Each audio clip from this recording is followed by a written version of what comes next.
Hello and welcome to session 1 of the Positive Behaviour Strategies course created for families with children and young people with additional needs. We'll start with an introduction by Dr. Mel Bruce of Norfolk Community Health and Care. My name's Dr. Melanie Bruce. I'm a clinical psychologist at the Norfolk Community Health and Care NHS Trust. The programme that you're about to take part in was written by me and Dr. Stephanie Summers, who's also a clinical psychologist for Norfolk Community Health and Care NHS Trust. And we wrote it in partnership with Family Action. We wrote it for several reasons, and it was intended for parents and carers of children who are on the waiting list for a neurodevelopmental assessment. What we really understood was that whilst you were waiting for an assessment, and you were waiting a really, really long time, the reason that you'd sought help in the first place was often because you were worried about your young person. There were times when home life could be really challenging and tricky, or your young person was experiencing really high levels of worry and anxiety, and you wanted some support to know what to do about that. We were really clear that whilst an assessment for neurodevelopmental differences can be really helpful and can be really important, the outcome and the end point of that could be that you get a diagnosis, it could be that there's a different way of understanding your child's needs, or it could be that a diagnosis isn't necessarily the right thing for your child. All of those things don't necessarily change everyday life, and every day you still wake up with the same worries, the same struggles, and things still being quite difficult at home, or sometimes in other places. We felt that we should offer parents and carers some information and some support to try and give you the sorts of tools and strategies and things that we might use to support young people who have neurodevelopmental differences. There's a few things that's really important to say about the course. So number one is it is not a parenting course.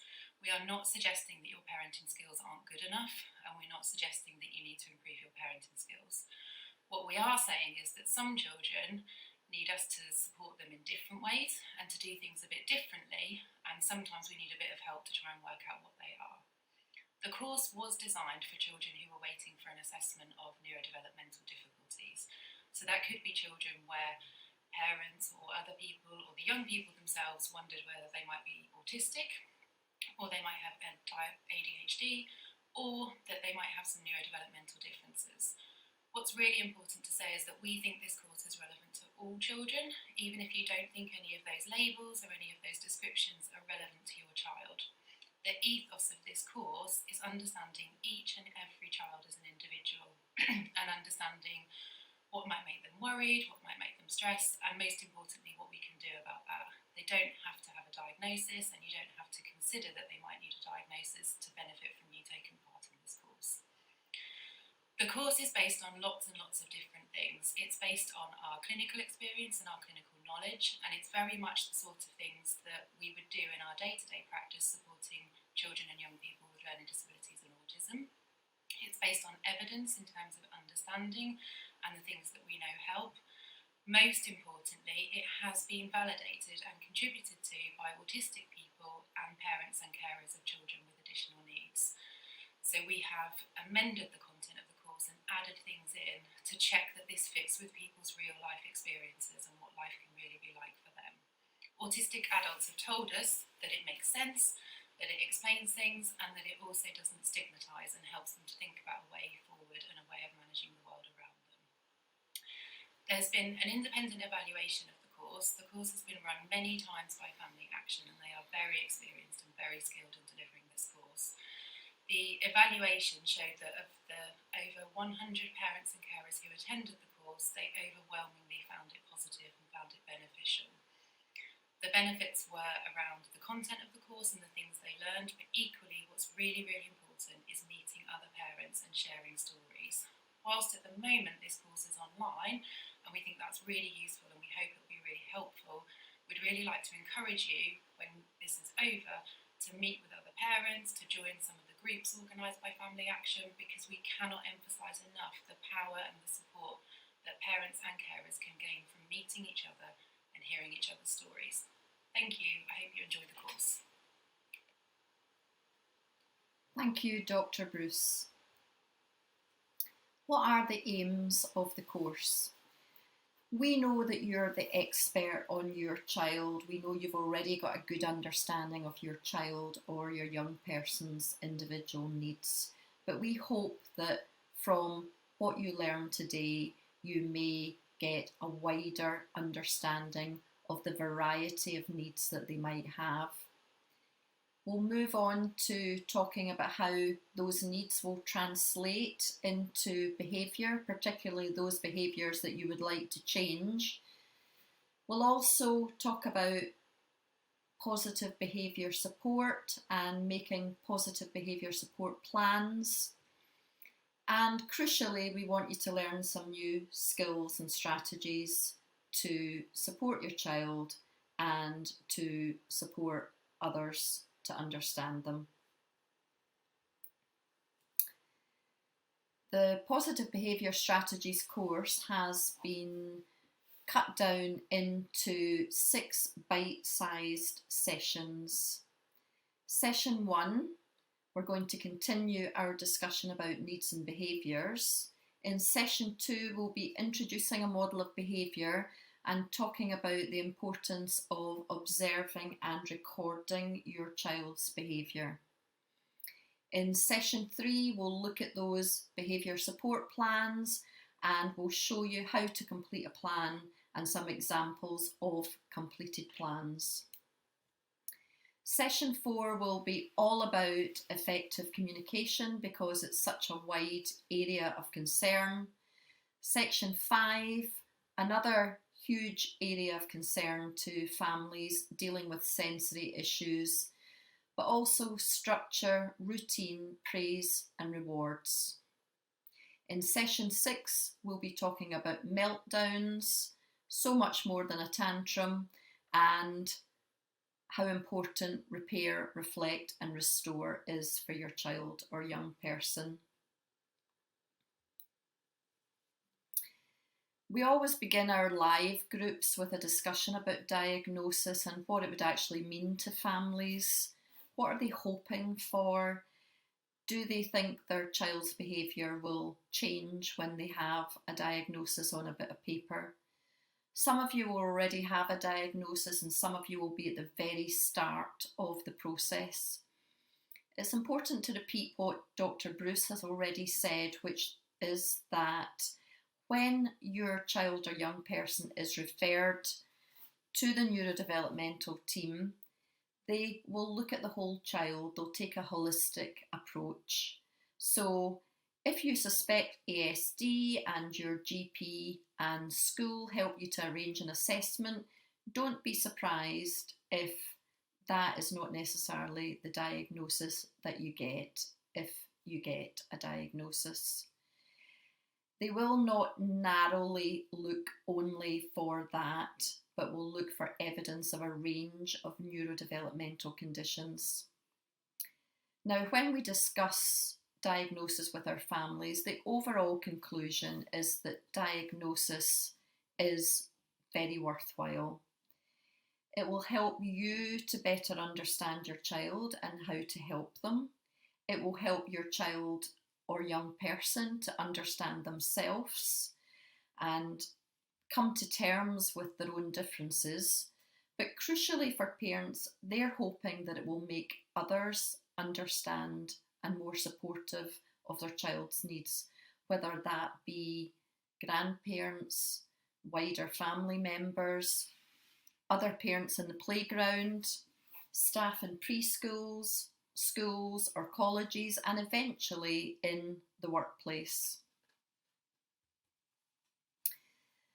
This famous quote is about autism, but could be said about anyone with additional needs. Every person is an individual, they all have their own needs. Now remember that if your child is 7, but they've been assessed as having a developmental age of 4 or 5, then you must expect the behaviours of a 4 or 5-year-old and tailor your expectations accordingly. And be kind to yourself. Looking after any child is difficult.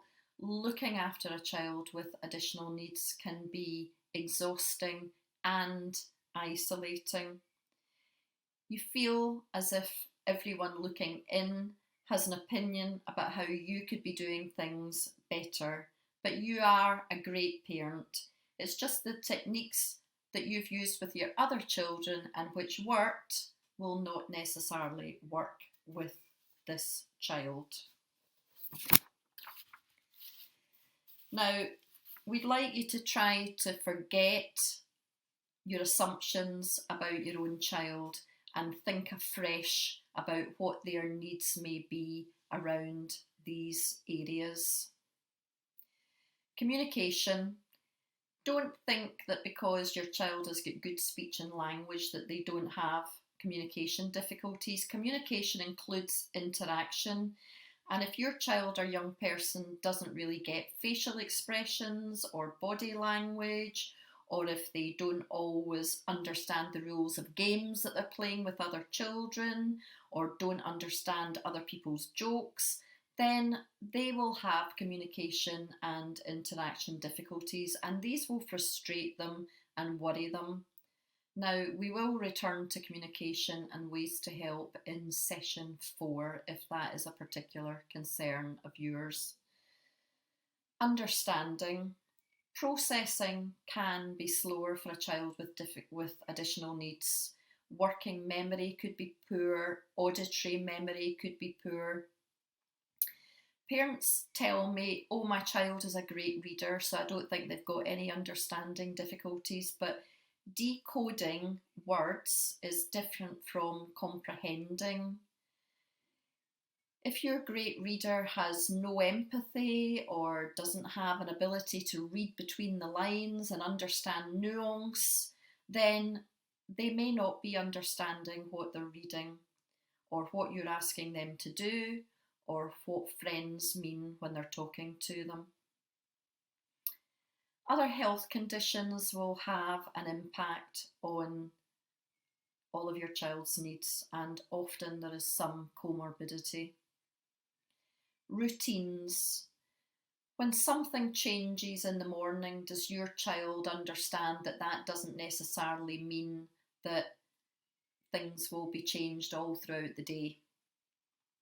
Do you understand that by tidying a messy bedroom, you may have disrupted an ordered scene and that you may be causing your child distress? How chaotic is your home? How often do your plans change? Think about your child's need for routines and what their anxieties might be around that. Where do we start with sensory issues, given that we've only got a short time? We will come back to this in session 5 in greater depth. As well as difficulties with touch, taste, sound, light, smell, those with sensory issues can also have difficulties with balance, which is called the vestibular sense, or spatial awareness, which is proprioception. And sometimes they don't even know when they're full, and that is to do with the gustatory sense. So sensory issues are a lot more complicated than you may think. If during assessment there appear to be significant sensory processing difficulties, then your child will be referred to an occupational therapist. Levels of activity. Hyperactivity can affect sleep hugely, yours and the child's, and it will certainly cause problems for children at school. Schools want children to be able to sit still, to sit on a carpet and listen to some teaching for sometimes half an hour, 45 minutes. They want children to always put their hand up before they shout out. They want children to be aware of other smaller children before they run over them in the playground. All of these things are very difficult for a child with hyperactivity, and difficulties for them in school is very common. Self-esteem is another big area. children with additional needs are often misunderstood. People, usually outside the family, believe that your child is choosing some of their most challenging behaviour, when in fact they don't actually have that much control very often. Being in trouble a lot will result in very low self-esteem. Ask your child regularly how they feel, what they're good at. Get the school to come on board. For children with additional needs, schools can be creating wow moments if they're not happening naturally. If the class has to do a writing course, what's the problem with getting them to write about your child's specialist area, so that it gives them a chance to shine? There's always something that can be done to improve self-esteem once you realise that it is an issue. This diagram just gives you an overview of how much overlap there is between additional needs such as ASD, ADHD and dyspraxia. Poor impulse control we very much associate with ADHD, but you can see that it's also a trait of autism. Stimming or repetitive behaviours we associate with ASD, but actually it's in the white section and it is a trait of all of these conditions.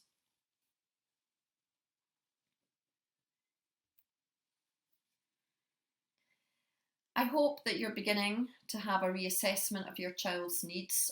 All behaviour is communication, and having a better understanding of underlying needs can help us to better understand behaviour and hopefully allow us to manage challenging behaviour in a better way.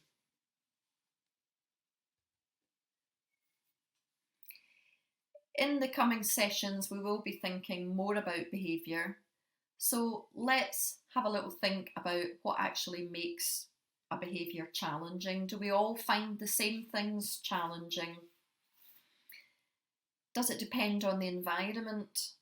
A behaviour which you may tolerate in the house because you've chosen to ignore it, like swearing, which is a very common one, does become a challenging behaviour if your child is swearing at you in the playground with other parents looking at you. I know that when my child was small, I did not mind at all stepping over Thomas the Tank Engine and most of his friends hurtling round my living room, but about 5:30 I would start tidying up because my husband, after his own challenging day at work, wanted to come home to a quiet, calm and peaceful house. So you need to think about what you find challenging and what you can live with, and that will be different in every family. I hope that by having this discussion about your child or young person's wider needs, that you will begin to see the world more from their point of view.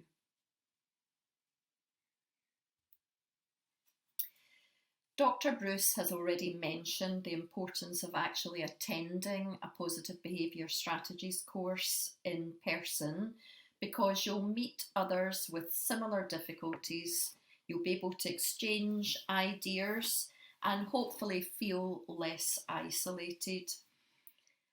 This is a parent who attended our course in Swaffham, and she's very kindly agreed to speak to us about what it meant to her.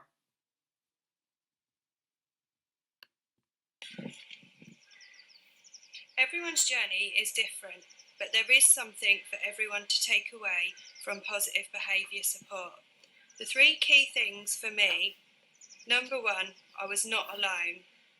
Number 2, taking the time to understand, and I wrote lots of things down, which number 3 allowed me to focus on the positive, not just the negative. Thank you for that.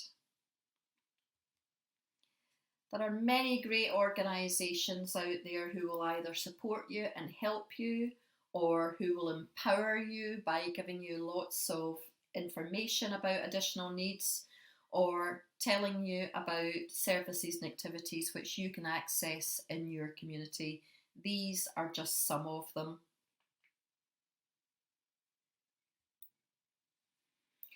I want to finish by giving you contact details for Family Action's Norfolk and Waveney ASD and ADHD support service. If you would like to book a place on a course, come to one of our workshops, come and have a coffee at one of our drop-in support sessions, or would like more one-to-one support or advocacy with a school, then please get in touch using this information. And finally, when you close this video, you will see a link to our online customer service questionnaire. If you could take just a couple of minutes to complete that, it really helps us to improve our service, and thank you if you're able to do that. I look forward to welcoming you to another session of the Positive Behaviour Strategies course. Thank you.